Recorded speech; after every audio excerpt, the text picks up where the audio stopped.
तो अभी हमने ये देखा था कि उत्तराखंड में हमने ये देखा कि उत्तराखंड यूके स्पेशल में हमने 3 विंग्स देख ली थी। एक था आपका भूगोल, दूसरा था आपका इतिहास और अंत में आपका है पॉलिटी, मतलब आपका प्रशासन, प्रशासनिक प्रश्न, प्रशासन। तो अब अभी तक हम भूगोल को देख चुके हैं, इतिहास को देख चुके हैं, प्रशासन। ये एक ऐसा क्षेत्र है जहाँ पर आप बहुत कम मेहनत से बहुत अच्छे अंक हासिल कर सकते हैं और लगभग इसमें जो है 10 प्रश्न आने की पूर्ण संभावनाएं रहती हैं, जो कि 40 में से 10 अगर आप देखें तो एक अच्छा वेटेज है और 30 प्रश्न जो है वो इन 2 क्षेत्रों के बने रहते हैं। तो आप जो है, अगर आपको पॉलिटी अच्छी लगती है, राजनीति और जो है प्रशासन में अगर आपको रुचि है तो और दूसरा ये एक इस प्रकार का सब्जेक्ट है कि आप इसमें कम मेहनत, जैसे नॉर्मल तरीके से नॉर्मल इसका जो सिलेबस है वो भी बहुत वृहद नहीं है, बहुत लिमिटेड सिलेबस है।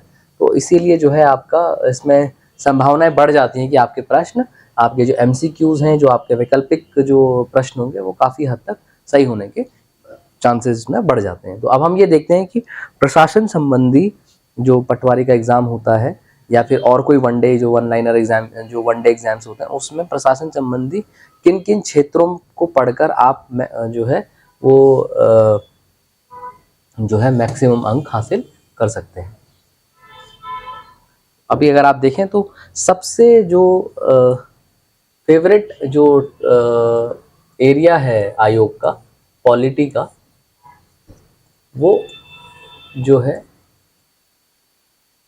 पंचायती राज। क्योंकि देखिए ऐसा है कि पंचायती राज जो है वो गांधी जी ने भी कहा है कि जो है रामराज जी का जो उनका कॉन्सेप्ट था वो विलेजेस के ऊपर काफ़ी ज़्यादा जो है फोकस करते थे, कि जो हमारा ग्रामीण समाज, क्योंकि हमारी जो पृष्ठभूमि है भारत की पहले भी एग्रीकल्चरल रही है, रूरल रही है, तो उन्होंने ग्रामीण पृष्ठभूमि के ऊपर जो प्रशासन संबंधी इंस्टीट्यूशंस थे उनको उन्होंने जो है बनाने की बात कही थी। और उसके बाद हुआ भी यही था कि पंचायती राज इंस्टीट्यूशंस को जो है बनाया गया, स्वतंत्रता के बाद उनको जो है एक स्वतंत्र निकाय बनाया गया, लेकिन संवैधानिक दर्जा उनको 1973 और 1974 के संविधान संशोधन अधिनियम में दिए गए। अर्थात कि संविधान में इनका जिक्र जो है, पंचायती राज जो इंस्टीट्यूशंस थे, पंचायत और या local bodies, urban local bodies है, उनका संविधान में जिक्र जो है 1973 और 74 के संविधान संशोधन से किया गया। उससे क्या हुआ कि इनको संवैधानिक दर्जा इनको संवैधानिक दर्जा मिल गया और संवैधानिक दर्जा मिलने के बाद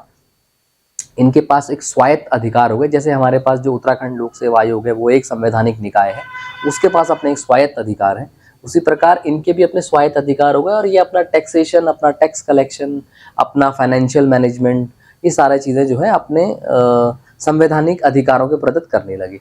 और इसमें ये हुआ कि फिर हमारा जो है जो स्टेट गवर्नमेंट था उसमें भी जो हमारा फंड डेवल्यूशन का मैकेनिज्म था, अर्थात जो वित्त होता है राज्य सरकार से, वो पंचायती राज इंस्टीट्यूशंस को बहुत कम मात्रा में दिया जाता था इससे पहले, 73-74 से पहले। तो बात में ये हुआ कि जैसे ही इनको पंचायती राज इंस्टीट्यूशंस को संवैधानिक निकाय का दर्जा मिला तो स्टेट गवर्नमेंट को जो है बाध्य हो गई, स्टेट गवर्नमेंट फाइनेंशियल डेवल्यूशन, मतलब वित्तीय जो है इनको संभावनाएं बढ़ाने के लिए इनकी उन्होंने फाइनेंशियल डेवल्यूशन को बढ़ाया। फिर उसके बाद तो इस पे बहुत सारे प्रश्न जो है पंचायती राज इंस्टीट्यूशंस पे बहुत प्रश्न जो है वो, बहुत प्रश्न मतलब वैसे बहुत प्रश्न का मतलब है कि एक लिमिटेड अमाउंट में, वो मैं आपको बता दे रहा हूँ कितने प्रश्न, इस पे 3 से 4 प्रश्न जो है वो पूछे ही जाते हैं प्रायः। 3 से 4 और ज़्यादा भी हो सकते, 3 से 4 प्रश्न पूछे ही जाते हैं और प्राय बढ़ भी सकते हैं और 5 तक जा सकते हैं। और इनका क्षेत्र क्या है, मतलब क्या क्या पूछे जाते हैं इसमें, तो वो मैं आपको बता देता हूँ। जैसे उत्तराखंड में नगर निगम, नगर पंचायत कितनी है और अगर कोई नई बनी है तो उसका नाम, जैसे हिंदी में हम बोलेंगे म्यूनिसिपल कॉरपोरेशंस, और दूसरा जो है अर्बन लोकल बॉडीज़ के बारे में। और उनसे रिलेटेड जैसे मैंने बताया कि कब कौन कौन सी कमिटीज़ बनी, इस पे बहुत बनी। कौन कौन से कमिटीज़ का मतलब होता है समिति, कौन कौन सी समितियां गठित हुई, जैसे बलवंत राय है, ठीक है, बलवंत राय मेहता कमेटी है। फिर इस पे आपका 2-3 और कमिटीज़ हैं जो आप एक बार देख सकते हैं। बलवंत राय के अलावा जो है 3-4 कमिटीज़ हैं बेसिकली ये पंचायती राज इंस्टीट्यूशन की, उनका ईयर आपसे पूछा जा सकता है, तो आप वो देख लीजिएगा। जैसे अशोक मेहता है, बलवंत राय है, और दो कमिटीज़ और हैं, और उनमें आपसे पूछा जाएगा कि आप ये समिति कब आई थी, या फिर चारों समिति के नाम आ जाएंगे और उन चारों समिति के जो है वर्ष आ जाएंगे, और आपको मिलान के लिए बोल दिया जाएगा। तो इसका भी आप जो है बिल्कुल, ये तो बिल्कुल इस पे तो प्रश्न जो है बिल्कुल रखा वसा होता है कि बलवंत राय मेहता कमेटी कब आई, अशोक मेहता कमेटी कब आई, तो ये आप जो है पढ़ लें। इसमें सिर्फ 4 ही कमेटीज हैं, तो आप एक प्रश्न इसका मान के चलें कि कमेटीज पे एक प्रश्न आना ही आना है।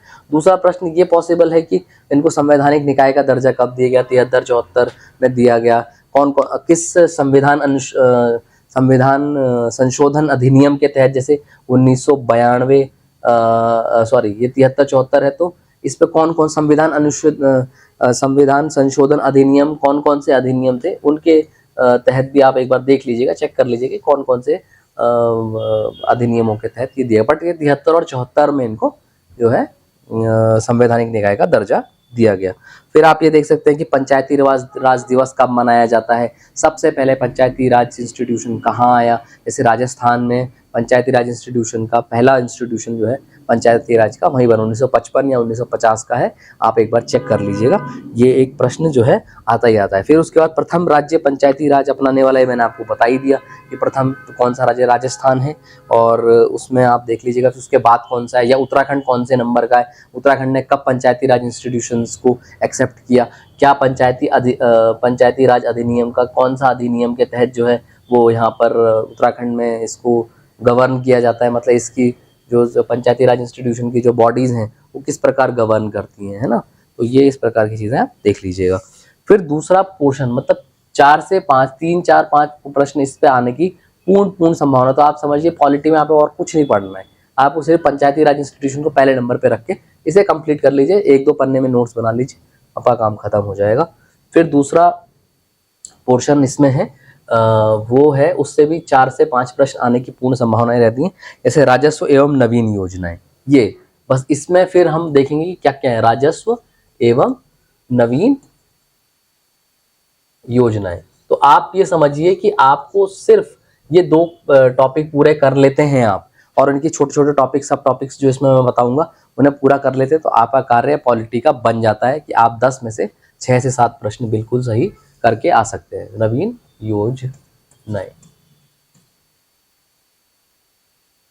अब इसमें आपके छोटे छोटे टॉपिक्स हैं, जैसे आप ये कर सकते हैं कि भाई मैक्सिमम रेवेन्यू कहाँ से आता है उत्तराखंड का, ये एक प्रश्न है कि उत्तराखंड का मैक्सिमम रेवेन्यू कहाँ से आता है, उत्तराखंड का मैक्सिमम रेवेन्यू।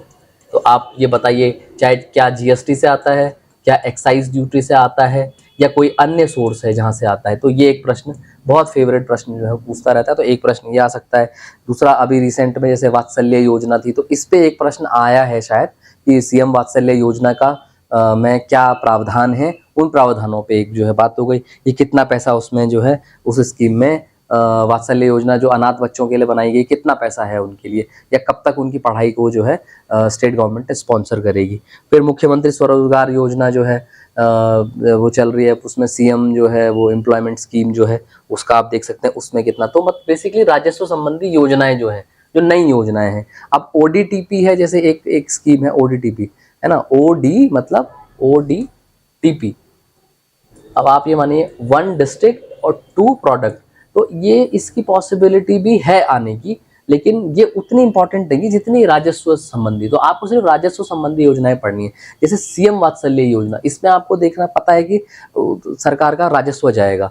स्वरोजगार योजना, इसमें राजस्व जाएगा। तो ओडीटीपी राजस्व कम करने वाले नहीं, बढ़ाने वाली है, तो इस पे उतना ज़्यादा जो है फोकस नहीं होगा उनका, बजाय इसके कि आप अपनी जो है किससे राजस्व जा रहा है और किससे राजस्व जो है वो अधिक से अधिक वो हो सकता है। हालांकि आने के लिए ये भी आ सकती है, लेकिन आप जो है इस पे ये आप आइडेंटिफाई कर ले कि भाई आप पटवारी एग्जाम देने जा रहे हैं तो आपके लिए कौन कौन सी स्कीम्स इंपॉर्टेंट है। फिर उसके बाद एक आ सकता है माइग्रेशन कमीशन, क्योंकि आप समझिए माइग्रेशन एक बहुत बड़ा चैलेंजिंग इशू है उत्तराखंड का, और वो दूसरा राजस्व से जुड़ा हुआ भी है। क्यों? क्योंकि माइग्रेशन से अनएम्प्लॉयमेंट बढ़ता है, अनएम्प्लॉयमेंट बढ़ता है तो राजस्व की कमी होगी, लोग जो है वो बाहर की तरफ निकलेंगे, बाहर मैदानी क्षेत्रों पे जाएंगे।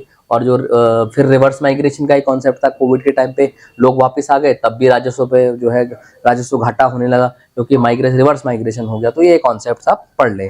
दूसरा पलायन आयोग, माइग्रेशन कमीशन को अभी नया नाम दिया है जो हमारे यहाँ की सरकार है उत्तराखंड सरकार ने, वो क्या है नया नाम, ये प्रश्न बिल्कुल आ सकता है इस बार भी।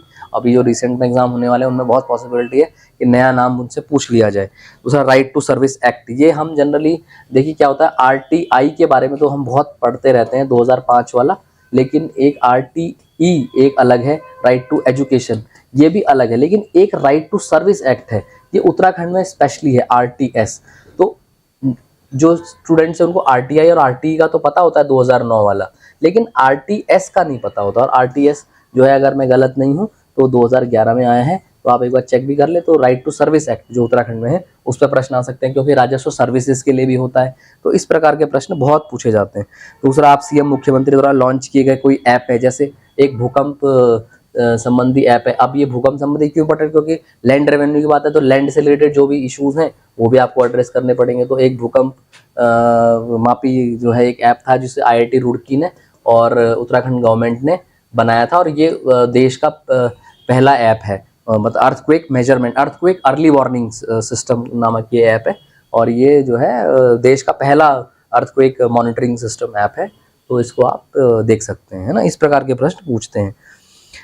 फिर ये पूछ सकते हैं कि भाई, जैसे मैंने आपको पहले भी बताया था कि कोई अगर सीएम है, मतलब जैसे कोई नहीं, मतलब सीएम अगर है तो सीएम कितने सीएम अभी तक उत्तराखंड में आ सके हैं, और किसका कार्यकाल सबसे छोटा और सबसे बड़ा, इस पे प्रश्न पूछा जा सकता है। ठीक है। फिर आपका चीफ जस्टिस ऑफ उत्तराखंड का, क्योंकि उत्तराखंड की बात चले, इंडिया का हम जो है जनरल, जो हमारा दूसरा जनरल वाला है सेगमेंट 40 मार्क्स वाला, उसमें हम देखेंगे कि उसमें चीफ जस्टिस ऑफ इंडिया जो प्रेजेंट में डीवाई चंद्रचूड़ जी हैं, कौन से नंबर के हैं, 50 में हैं, 51 में हैं, 52 में हैं, 53 में हैं, 49 में हैं। तो वो सारी चीज़ें यहाँ पर आपसे पूछा जा सकता है कि उत्तराखंड के chief justice of high court कौन है, तो वो आपसे पूछ सकते हैं, या पहला कौन था, ये भी आपसे पूछा जा सकता है। तो इसको आप थोड़ा सा देख लेंगे, ये प्रशासन संबंधी प्रश्न। उत्तराखंड में महिला संबंधी योजनाएं अगर कुछ चल रही हैं, उस पर बहुत सारे प्रश्न आने के चांसेस हैं। तो यहाँ पर राजस्व में देखिए आप सबका हो ही गया, ये बच्चों का भी उन्होंने कर ही लिया, इधर से उधर जो योजनाएं पूछी हैं, वात्सल्य योजना। तो यहाँ पे जैसे सीएम घसियारी योजना एक योजना है, वो आपसे पूछी जा सकती है। तो आपको ये देखना है कि आपको हर एक तबके के ऊपर उन्होंने कब प्रश्न पूछा हुआ है, तो आपको सिर्फ राजस्व और नवीन योजनाओं का ध्यान रखना। नवीन योजनाओं में भी आप मेजरली ऐसा कीजिएगा कि बहुत ज़्यादा नहीं, आप सिर्फ ये देखिएगा कि आपने एम्प्लॉयमेंट पे क्या क्या स्कीम्स आई, एम्प्लॉयमेंट जनरेशन पे क्या क्या स्कीम्स आई, ठीक है। दूसरा, विमेन एम्पावरमेंट पे क्या क्या स्कीम्स आ गई नई, जो स्टेट गवर्नमेंट की हैं, इनको आप ध्यान में रखें। दूसरा, आपको चाइल्ड डेवलपमेंट की कौन कौन सी स्कीम आ गई है ना, इनके ऊपर आप जब सारा फोकस कर लेंगे तो आपको। और दूसरा, दिव्यांगजनों के लिए, जो भी आपके फिजिकली हैंडीकैप्ड जो है उनके लिए फिजिकली हैंडीकैप्ड, आप जो है वो लिख लीजिएगा, जो दिव्यांगजन होते हैं उनको आप जो है यहाँ पे डाल दीजिएगा, फिजिकली हैंडीकैप्ड। तो आप ये इस प्रकार की योजनाएं आप देख के चलें। दूसरा, आप यहाँ पे देखिए राजस्व संबंधी कहाँ से सारा राजस्व आ रहा है। तो कुल मिला के 5 से 6 प्रश्न जो हैं वो इस पार्ट से भी आ जाते हैं। तो आप ये मानिए कि 5 to 6 क्वेश्चन यहाँ से, और इससे पहले जो मैंने आपको बताया था 4 से 5 प्रश्न या 3 से 4 प्रश्न इस पोर्शन से। तो आप सिर्फ इन 2 एरियाज में अगर फोकस करें तो आप अच्छे अंक हासिल कर सकते हैं, और आपका सिलेक्शन जो है इस एग्ज़ाम में, जो एग्ज़ाम हम डिस्कस कर रहे थे कि भाई ठीक है आपको जो है पटवारी एग्ज़ाम की जो है वो फोकस करना था, तो इस एग्ज़ाम में आप आराम से सिलेक्शन लेते हैं। अब मैं आपको थोड़ा सा, बहुत ज़्यादा समय मेरे पास बचा नहीं, मैं थोड़े से समय में आपको ये बताना चाहता हूँ कि देखिए कोई भी एग्ज़ाम अगर आप दे रहे हैं, तो सबसे पहले तो आप अपने दिमाग में ये क्लैरिटी बनाइए कि उस एग्ज़ाम को की डिमांड क्या है, ठीक है। जब आप उसको डिमांड को समझ जाएंगे, अगर आप पटवारी का एग्ज़ाम दे रहे हैं तो आपको ये समझ के पढ़ना है कि पटवारी के लिए क्या क्या ज़रूरी है। तो उसके लिए आपको एक बार थोड़ा सर्च भी करना पड़ेगा कि पटवारी के कार्य क्या क्या है। जब आप उसके कार्यों की प्रणाली और कार्य को समझ जाएंगे तो आप ये भी समझ पाएंगे कि आयोग जो अपना सिलेबस डिज़ाइन करता है वो इस चीज़ को ध्यान में रख के करता है कि कि एक्चुअल में वो जिसे रिक्रूट करने हैं उसका कार्य क्या है, तो उस कार्य से रिलेटेड ही वो प्रश्न बनाता है। जैसे आपने देखा होगा पैमाई संबंधी प्रश्न रहते हैं, या वर्ग क्षेत्रफल या क्षेत्रफल संबंधी रहते हैं, इस प्रकार के प्रश्न, या राजस्व प्रणाली संबंधी प्रश्न रहते हैं। तो वो सिर्फ पटवारी एग्जाम में ही, मतलब राजस्व संबंधी प्रश्न जो है वो पटवारी एग्जाम में आएंगे। अब जब आप फॉरेस्ट गार्ड का एग्जाम देंगे तो फॉरेस्ट गार्ड में मेजरली पोर्शन जो रहेगा वो आपका इस चीज से रहेगा कि आपका इन्वायरमेंट और इकोलॉजी, मतलब पर्यावरण संबंधी प्रश्न रहेंगे। जैसे उसमें ये रह सकता है कि आपका एनवायरमेंट प्रोटेक्शन एक्ट क्या है, या वाइल्ड लाइफ प्रोटेक्शन एक्ट क्या है, या फिर हमारे यहाँ कितनी वाइल्ड लाइफ सेंचुरीज है, नेशनल पार्क्स हैं। इस प्रकार के प्रश्न इसमें ज़्यादा रह सकते हैं। तो आपको एग्ज़ाम के नेचर को समझ के पढ़ाई करनी चाहिए बस। देखिए एग्ज़ाम सब जो सिलेबस है वो ऑलमोस्ट सब वन डे एग्जाम्स का बिल्कुल सेम है, लेकिन आप थोड़ा बहुत जो ऊपर नीचे होता है वो सिर्फ इस चीज़ से होता है कि आपकी रोल्स एंड रिस्पॉन्सिबिलिटीज़ ग्राउंड के ऊपर क्या है। जब आपको रोल्स एंड रिस्पॉन्सिबिलिटीज़ का आइडिया है तो आप ये भी पता कर सकते हैं कि एग्ज़ाम में मेजर पोर्शन कहाँ से आ सकता है। तो यही मेरा भी एसेंस था। और जब मैंने आपके, क्योंकि मैंने तो ग्रुप सी का एग्ज़ाम बिल्कुल दिया नहीं है, लेकिन जब मैंने ये डिज़ाइन किया था तो उस समय आपका पहला एग्ज़ाम हो चुका था, वो कैंसिल हुआ। और उसके बाद जब मैंने ये बनाया इस बात से छुप धोके कि इस प्रकार की चीज़ें हो रही हैं, तो उसके बाद मैंने जिन भी मित्रों के साथ ये चीज़ शेयर करा तो उनको ये बड़ा फ़ायदा हुआ और उन्होंने मुझे इस चीज़ को बोला। इसीलिए इस इंस्टीट्यूट के माध्यम से मैं आप लोगों के साथ ये जो है स्ट्रैटेजी शेयर कर रहा हूँ। और उन लोगों को मैं अभी उन लोगों का नाम तो नहीं ले सकता, लेकिन उन लोगों को जंप मिला कम से कम 5 से 10 जो है परसेंट के मार्क्स का। अगर उनके 100 में से 60 नंबर आ रहे तो किसी के 70, किसी के 75 ऐसे मार्क्स बने हैं। तो आप देख लीजिएगा। बाकी अगर आपको कोई और क्वेरी होगी तो आप जो है यहाँ इस प्रकार की चीज़ों में जो है यहाँ के टीम से, और हमारी टीम है यहाँ, उनसे संपर्क कर सकते हैं। और हम कोशिश करेंगे कि हम आपकी हर एक क्वेरी का आंसर करें और त्वरित जो है माध्यम से आपको हेल्प पहुँचा सकें। तो इसी के साथ मैं अपनी चीज़ों को जो है समाप्त करता हूँ और आप लोगों को ऑल द बेस्ट। जय हिंद। अपना ध्यान रखिए, कुशल रहिए, और बाकी जो है अपने लिए और अपने परिवार के लिए अच्छे कार्य करते चलिए। जय हिंद, जय भारत।